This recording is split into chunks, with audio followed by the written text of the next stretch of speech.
Ya, bismillahirrahmanirrahim. Assalamualaikum warahmatullahi wabarakatuh. Kembali lagi dengan saya ya. Kali ini di mata kuliah yang berbeda. Sudah lama kita tidak bertemu ya.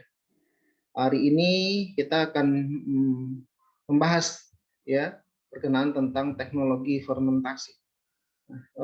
Di pertemuan pertama kita tentu seperti biasa ya membahas tentang kontrak belajar, bagaimana mengenal RPS ya, materi-materi apa saja yang akan Anda dapatkan selama di perkuliahan teknologi fermentasi.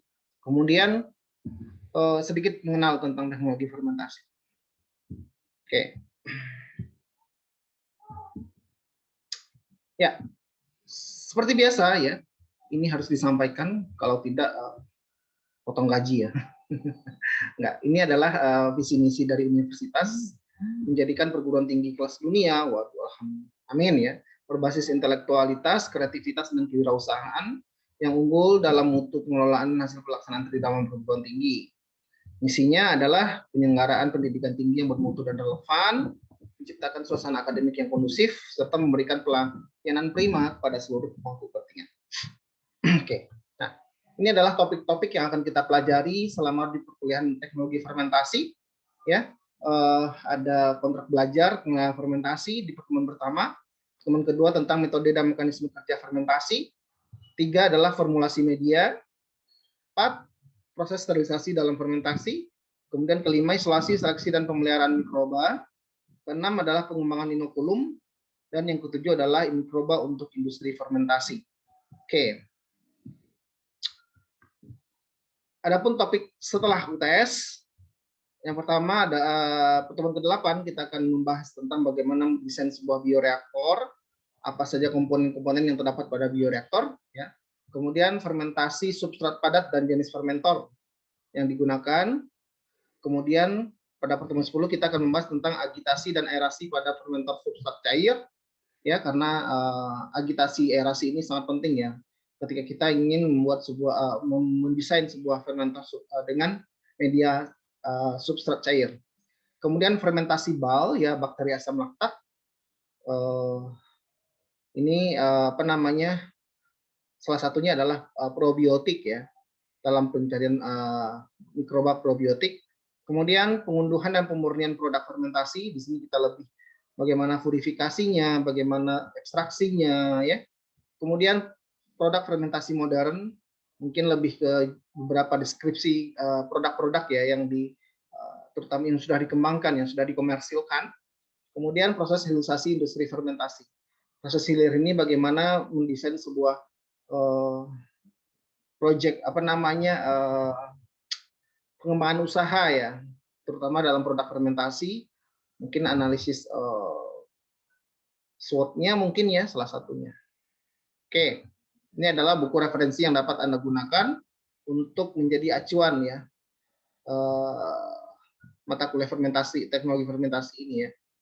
Beberapa jurnal yang juga bisa menjadi pegangan ya, karena banyak ya untuk teknologi untuk fermentasi ini selalu dikembangkan ya, selalu ada pembaharuannya. Ini adalah formulasi nilai ya, karena ini bobotnya 3 SKS, jadi ada praktikum ya, praktikum rencananya kita akan laksanakan kalau seandainya ada kesempatan kita untuk di lab ya, kita akan coba 1 kali pertemuan di lab ya, membuat inokulum ya, buat kultur untuk BAL. Kemudian beberapa kita dapat melakukan praktikum di rumah ya. Anda saya minta untuk dengan bahan yang sederhana ya. Ini adalah formasi apa namanya porsi ya untuk penilaian forum diskusi 10, UTS 25, UAS 30, kuis 10, tugas 15, dan praktikum 10. Oke. Ini adalah tertib selama perkuliahan daring ya. Perkuliahan daring dilaksanakan 7 kali pertemuan ya, pada pertemuan genap ganjil 1359 1379 1113, sedangkan untuk asinkronus itu di pertemuan genap 2468 10 12 14. Oke. Nah, selama proses pertemuan asinkronus ini itu disertakan pembuatan tugas ya, karena itu juga berlaku sebagai absensi. Nah, untuk pertemuan sinkronus ya, kita daring seperti ini, Anda dapat absensi akan diambil dari tanggapan Anda atau respon Anda terhadap forum diskusi ya. Ketika saya melontarkan sebuah studi kasus, mungkin Anda bisa beri tanggapan di situ. Oke. Kemudian kehadiran mahasiswa minimal 75% ya dari total 14 pertemuan. Oke, kalau bisa hadir selalu ya, karena ini juga berpengaruh pada nilai. Kemudian selama perkuliahan daring, mahasiswa harus berpakaian sopan pastinya ya, karena saya ingin on kamera ya, jadi saya melihat orang-orang yang saya ajar gitu. Kemudian tidak diperkenakan untuk mencontek, nah ini pastinya ya. Apabila kedapatan jawaban Anda sama persis dengan teman Anda, maka dua-duanya akan mendapat E.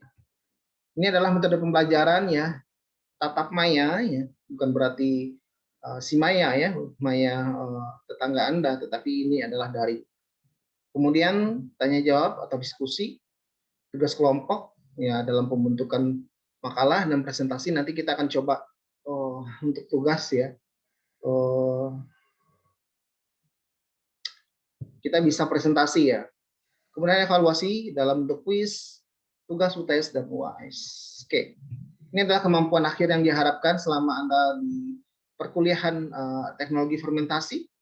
Anda dapat menganalisis dan menjelaskan konsep teknologi fermentasi, ya, dan dapat mengaplikasikan teknologi fermentasi, menjelaskan tentang produk-produk teknologi fermentasi modern, kemudian membuat suatu desain bioreaktor sederhana lengkap dengan komponen-komponennya, mungkin ya. Kemudian mahasiswa dapat melakukan pemanenan, proses ekstraksi, ya, pemurnian, serta penanganan pada tahap proses hilir atau hilirisasi. Oke.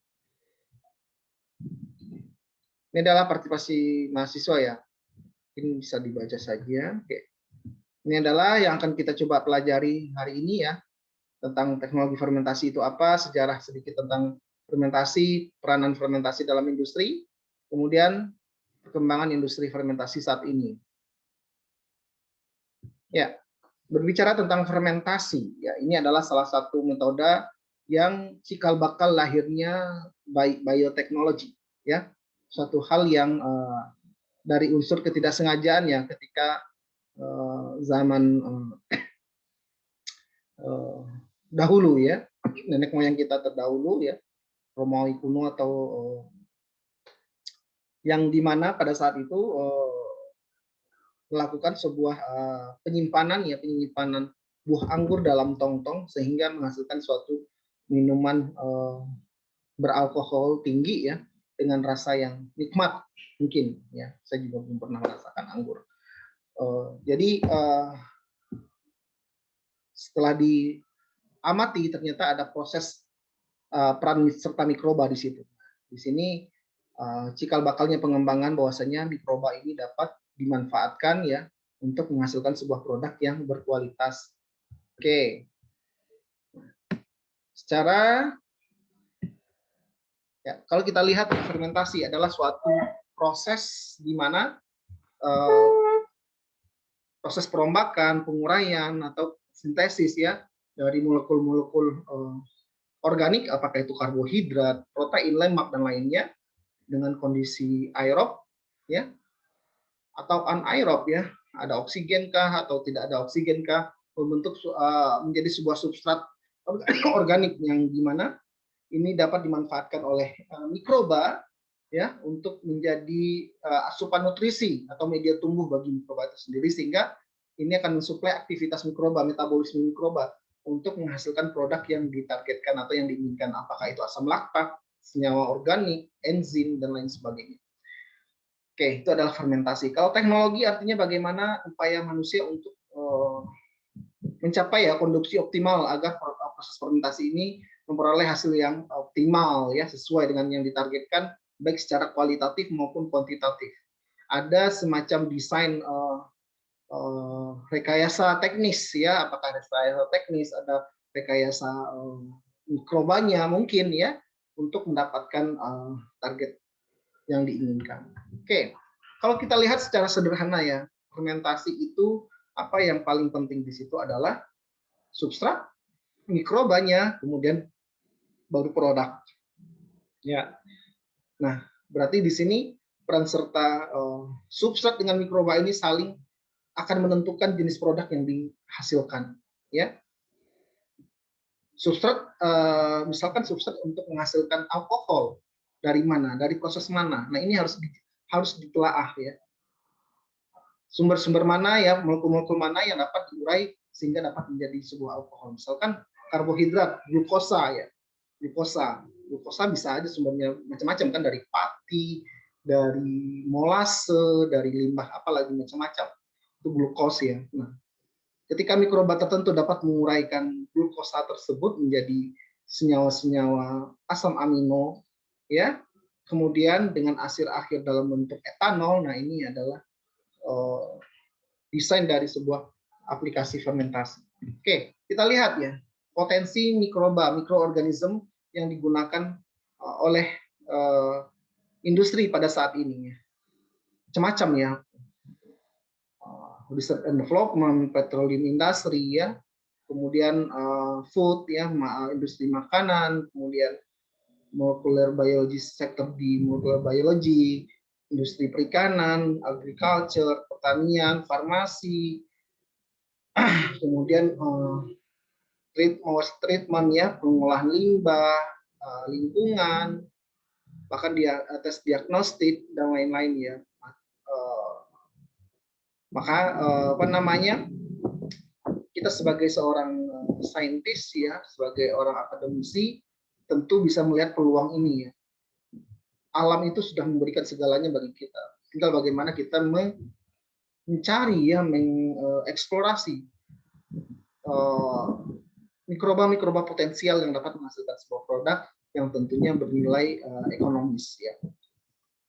Oke, kalau kita lihat sejarah perkembangan teknologi fermentasi, ini adalah sebelum periode 1900 ya. Artinya fermentasi masih dalam kondisi sangat tradisional. Dikatakan di sini seandainya produknya hanya dalam bentuk alkohol dan vinegar saja. Jadi memang fermentasi spontan ya. Jadi tujuannya hanya untuk mendapatkan alkohol. Kemudian tangkinya dalam bentuk tank fermentornya itu dalam bentuk kayu dan tembaga. Jadi dalam bentuk tank tong besar seperti itu. Kemudian pengendalian prosesnya hanya dicek dengan menggunakan termometer, hidrometer mungkin ya untuk mengukur kualitas air sama suhu. Kemudian proses perpindahan panas mungkin ya dengan metodenya, kemudian proses kultur terbuka dan dengan kultur murni ya, kemudian pelaksanaan itu tanpa melalui pilot plan. Ini artinya tidak ada apa namanya desain lebih volume yang lebih kecil dulu gitu. Mereka langsung secara tiba-tiba saja gitu. Kemudian tanpa pengendalian kualitas produk. Mereka tidak peduli dengan kualitas produk yang dihasilkan. Oke, nah pada tahun 1900 dan 1940 baru ya mulai mereka melihat ya potensi-potensi dari mikrobial yang digunakan, misalkan produk utamanya dalam bentuk apa namanya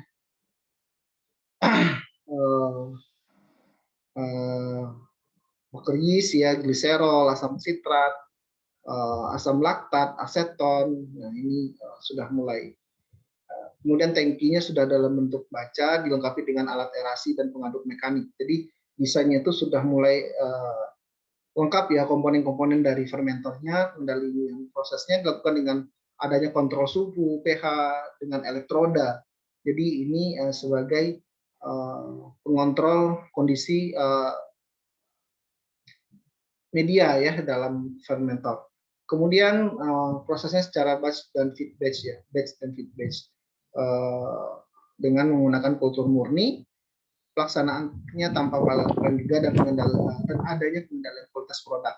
Jadi di sini sudah dikaji ya bagaimana produk yang dihasilkan ya. Kontaminasi tentu sudah menjadi hal yang wajib ya. maksudnya sterilisasi gitu. Oke. Nah, pada periode 1940 sampai sekarang baru produk utamanya sudah dalam bentuk antibiotik ya, dan sudah banyak dikembangkan, apakah itu vaksin, metabolit, apalagi ya sudah banyak. Kemudian tangki fermentasi dilengkapi dengan fasilitas aerasi mekanik dan dioperasikan secara aseptik ya. Jadi sudah menjaga kehigienisannya atau sterilisasinya sudah betul-betul dijaga gitu. Kemudian pengendalian prosesnya dengan pH dan oksigen elektroda yang diatur secara komputer ya. Jadi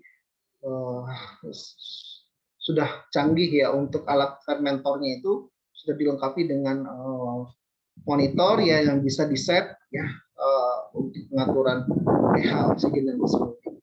Kultur yang digunakan sudah ada beberapa dari hasil rekayasa genetik ya yang sudah terseleksi ya. Kemudian pelaksananya mulai dilakukan pilot plan dan pengendalian kualitas produk. Jadi sudah ada sebelum up ke industri seperti itu, mereka sudah membuat sebuah desain volume ya untuk skala yang lebih kecil gitu. Apa yang menjadi fermentasi ini unggul ya, membuat beberapa produk pangan itu hasil dari fermentasi ini lebih memiliki nilai ekonomis ya, di mana membuat produk yang tidak dapat dan sulit atau tidak ekonomis diperoleh secara proses kimiawi. Jadi tidak semua produk-produk itu yang dapat dibuat dalam proses kimiawi. Makanya fermentasi ini bisa dijadikan sebagai alternatif untuk membuat produknya.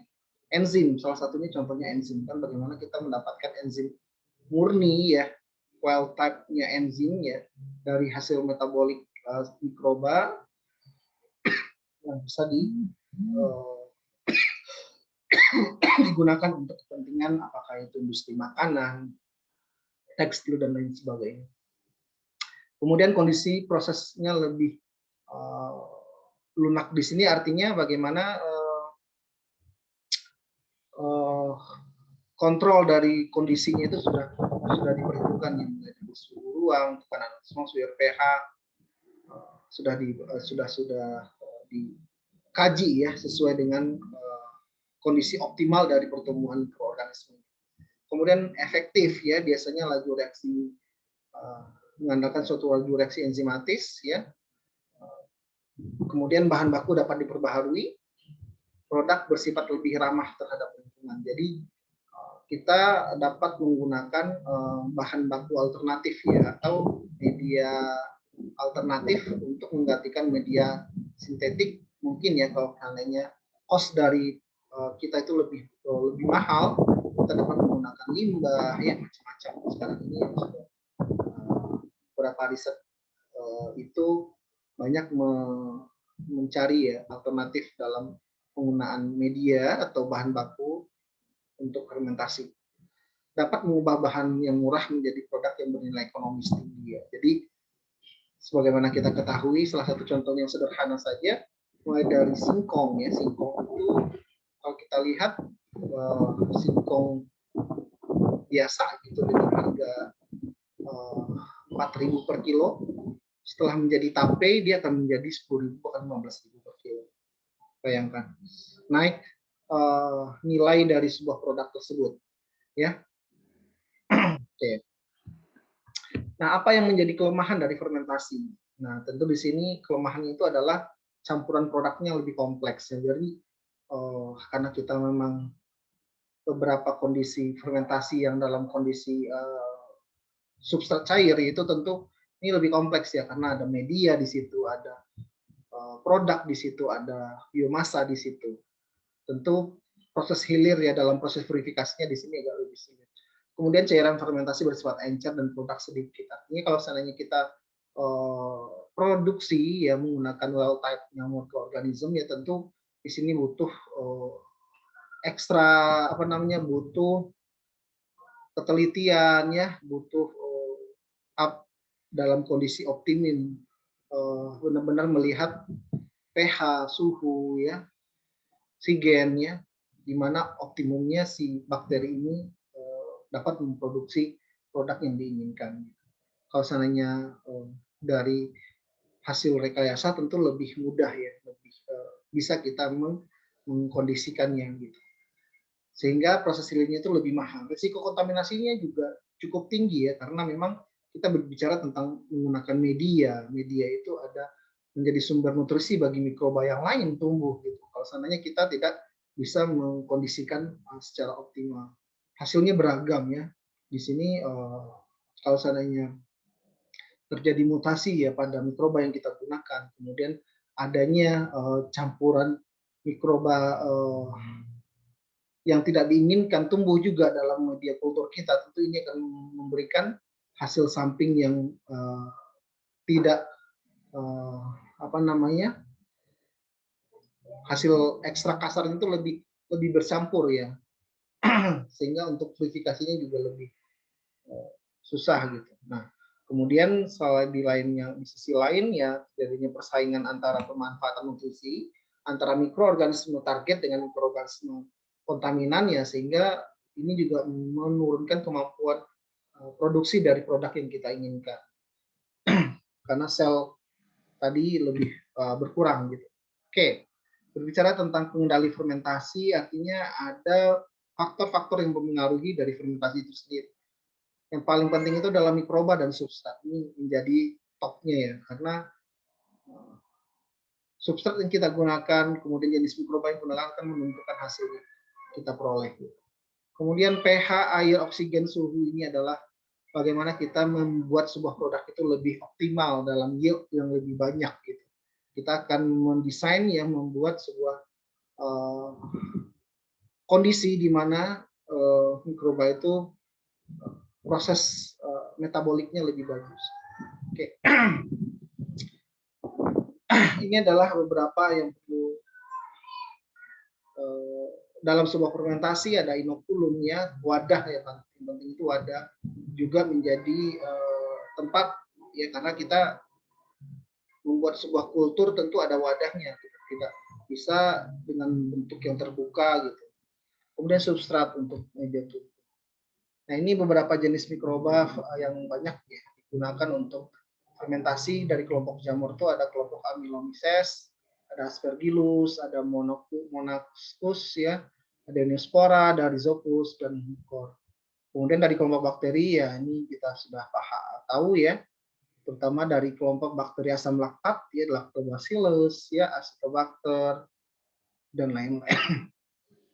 Kemudian dari yeast, nah ini juga menjadi banyak yang digunakan untuk fermentasi. Ada Saccharomyces, Candida, ini ada genus dari Rhodotumbura ya. Ini kemarin saya melakukan riset pencarian kandidat probiotik dari fermentasi kismis ya.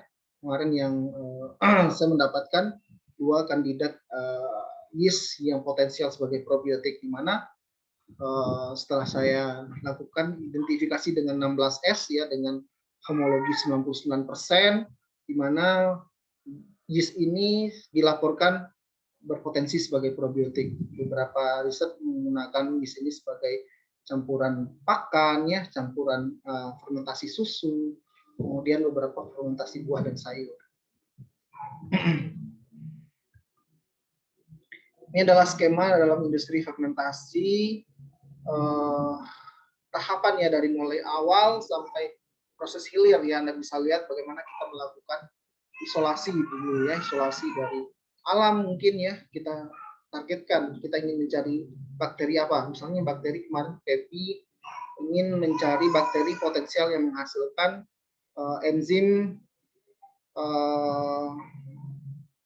PET ya, PETase ya, polyester hidrolase ya. Jadi kita dapat men-screeningnya melalui media selektif ya. Kita dapat menggunakan media selektif untuk melihat kandidat mana nih yang dapat dijadikan sebagai uji lebih lanjut ya. Kemudian pengembangan inokulum, pembuatan starter. Nah, ini untuk cikal bakal sebagai prekultur ya, untuk lebih mengkultur lebih besar lagi. Nah, ini tentu yang perlu kita pertimbangkan itu bagaimana penyiapan bahan dasarnya, formulasi medianya, dan sterilisasinya juga. Kemudian baru pada tahap fermentasi ya dalam fermentor. Nah, di sini yang perlu kita paham juga kondisi dari proses fermentasi berlangsung ya, agitasinya, aerasinya, ya, kontrol pH-nya, suhunya. Nah, ini. Kemudian baru hasil fermentasi yang diperoleh, nah baru kita melakukan separasi sel ya, pemisahan biomasa dengan limbah, kemudian dapat supernatan ya, supernatan ini adalah kandungan target enzim yang kita peroleh, baru nanti diekstrak produk dari supernatan, pemurnian produk, baru pengemasan produk. Cukup lumayan jauh ya.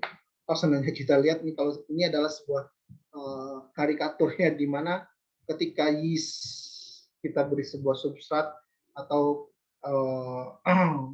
nutrisi ya, itu hasil sekresinya itu dalam bentuk alkohol. Kalau manusia kalau seandainya makan karbohidrat hasilnya apa ya? Macam-macam ya. Silahkan. Oke. Oke. Nanti kita akan bahas bagaimana mekanisme kerja. Nah, ini adalah salah satu pengembangan teknologi fermentasi saat ini ya. Ternyata si Liu et al. 2019 ini dia sudah melakukan metabolic engineering ya, atau rekayasa metabolisme dari suatu mikroba untuk mendapatkan yield yang lebih tinggi ya. Kita tahu native E. coli ya menghasilkan yield yang rendah. Setelah dilakukan proses rekayasa metaboliknya gitu, beberapa pathway dari sistem atau dari jalur metabolisme dari produk yang ditargetkan. Di sini dia menargetkan asam amino L-gluta, dia menargetkan itu adalah L-triptofan ya. Asam amino L-triptofan ini banyak digunakan untuk fermentasi untuk pangan ya, untuk pangan dan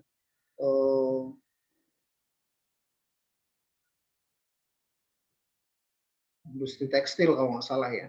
Nah, ini beberapa yang dikajinya ada bagaimana proses glucose transportnya, kemudian pathway metaboliknya, kemudian ada pathway asam amino aromatiknya ya, macam-macam ya. Kemudian pathway ya, jalur metabolisme dalam proses degradasinya, transport pathway dan lain sebagainya. Nah, ini yang menjadi yang di alur-alurnya ini yang direkayasa oleh si Liu et al. 2019 ya. Di sini apa yang salah satu ya yang dilakukan, bagaimana dia melakukan blocking ya atau terhadap jalur atau pathway yang menghasilkan produk pesaing ya, sehingga energi ya yang dihasilkan itu lebih fokus kepada produk yang diinginkan. Kemudian meningkatkan tingkat prekursor esensial interseluler ya. Jadi ini jadi prekursornya ini lebih optimal ya dalam bekerja untuk mensintesis produk sintesis asam amino yang akan diurai, menjadi hasil produk yang diinginkan. Kemudian melakukan mengekspresikan langkah-langkah enzimatik dan untuk membatasi laju secara berlebihan.